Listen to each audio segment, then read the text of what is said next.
ભારત દેશની માટીનો કણે કણ પવિત્ર છે. ભગવાન રામ અને કૃષ્ણ આ માટીમાં નાચ્યા. હજારો ઋષિઓએ લોક કલ્યાણ માટે પોતાના જીવન ખર્ચી નાખ્યા. સેંકડો સંતો ભક્તોએ લોકોના હાથ પકડી તેમને યોગ્ય રસ્તે લઈ ગયા. ભારતનું આકાશ અનેક સંતો ભક્તોના તારલાઓથી ઝગમગે છે. એવા જ પરમ સંત કુબા ભગતને આજે આપણે વંદન કરીએ.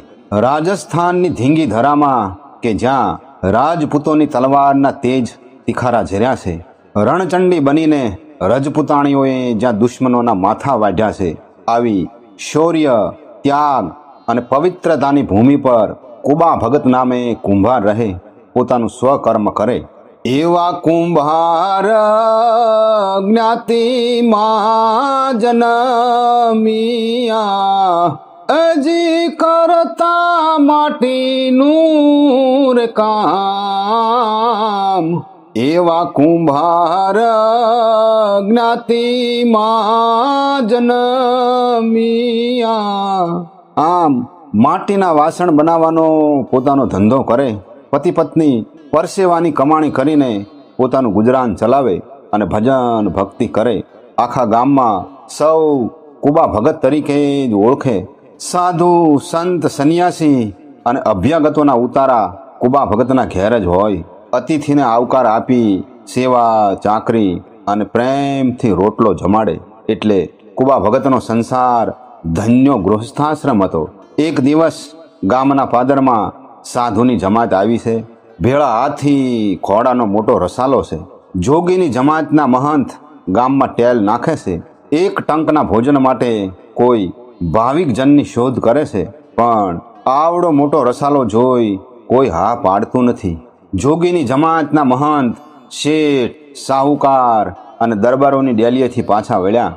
ગામમાં કોઈએ સાધુની મશ્કરી કરવા માટે કહ્યું, એ મહારાજ, આ ગામમાં કુબા ભગત વગર તમને કોઈ જમાડશે નહીં. કોણ કુબા ભગત? ગામમાં કુબા ભગતનું નામ બહુ મોટું છે.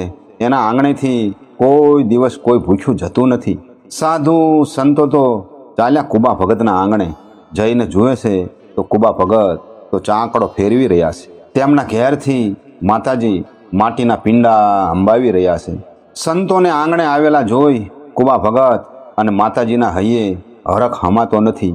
જોગીની જમાતના મહંતને સમજાઈ ગયું કે આ તો કોઈએ આપણી મશ્કરી કરી છે. પણ કુબા ભગતનો ભાવ જોઈ ભગતનું આંગણું પાવન કર્યું.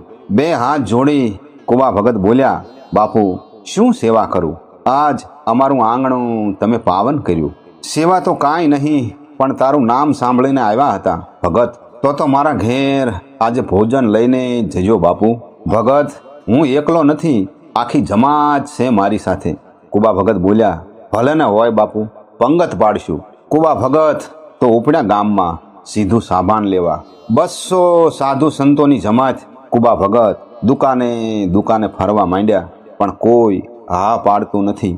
ફરતા ફરતા એક શેઠે કુબા ભગતની વાત સાંભળી અને કહ્યું, ભગત, 200 માણસોનું સીધું તમને દીધું, પણ તમારે મારી એક શરત માનવી પડશે.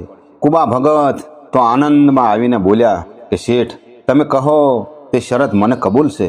જો મારે ઘેર સાધુ સંતો જમતા હોય તો તમે કહેશો એ બધું કબૂલ.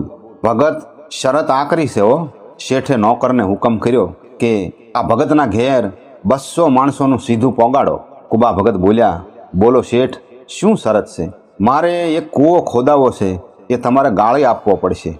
ભલે શેઠ. કુબા ભગતે સાધુ સંતોને ભોજન આપ્યું, આનંદથી જમાડ્યા. બીજા દિવસે કુબા ભગત અને માતાજી વચન મુજબ શેઠના ઘેર હાજર થયા. શેઠે કૂવો ગાળવાની જગ્યા દેખાડી. કુબા ભગત કૂવો ગાળવા લાગ્યા અને માતાજી માટી હારવા લાગ્યા. કૂવો ખોદાતો જાય છે અને કુબા ભગત ઊંડો ઉતારતા જાય છે. ભગતે માટી ભેગી કરી અને એ માટીને બહાર કાઢવા માતાજી કૂવામાં ઉતર્યા અને અચાનક ઉપરથી ભેખડ પડી. કુબા ભગત અને માતાજી બંને અંદર દટાઈ ગયા. ગામમાં રાડારાડ અને હાહાકાર મચી ગયો. ગામ લોકોએ માટી કાઢવા માંડી, પણ કાંઈ આરો આવ્યો નહીં. બંને પતિ પત્ની કૂવામાં જ સમાઈ ગયા. એ વાત ઉપર વર્ષોના વાણા વીતી ગયા. કૂવાનો ખાડો નિશાની રૂપ રહી ગયો. સૌ એને ભગતવાળો કૂવો કહેતા. એક દિવસ ગામને પાદરેથી સંઘ નીકળ્યો અને કૂવાવાળી જગ્યાએ પડાવ નાખ્યો.